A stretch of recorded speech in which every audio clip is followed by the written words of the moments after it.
DEEPCUT here, welcome back to Cartoon Universe. With Steven Universe Future on hiatus, we thought we would fill the gap by bringing you as many theories as we can this month. We'll be covering all sorts of theories, both big and small, so make sure you like and subscribe to stay up to date on them. Today's theory? Just exactly how was the temple built? The answer may be a bit more complex than you previously thought.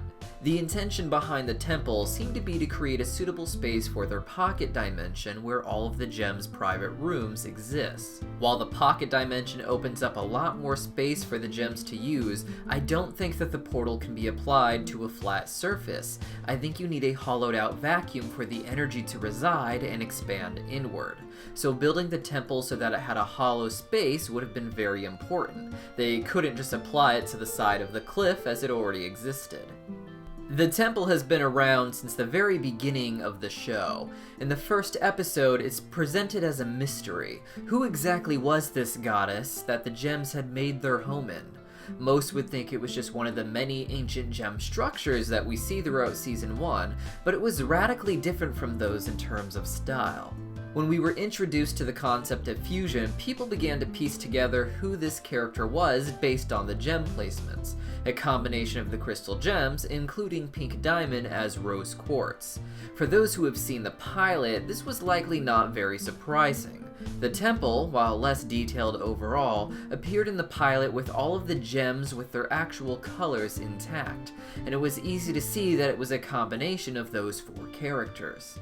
This was eventually confirmed in the finale, Change Your Mind, when Steven and the crystal gems fused to form Obsidian, creating a fusion that looked a lot like the temple, but with more Steven-styled hair than Rose Quartz's.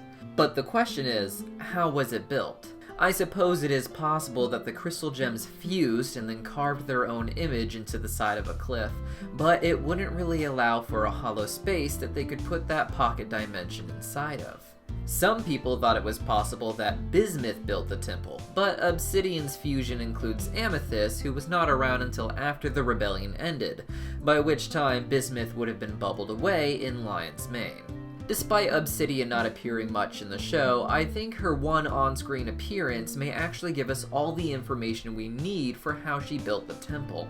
In the episode Change Your Mind, we see that adding Steven to the fusion upgrades Alexandrite's fire breath to a lava breath, and when used appropriately, it can be used to create various things like weapons.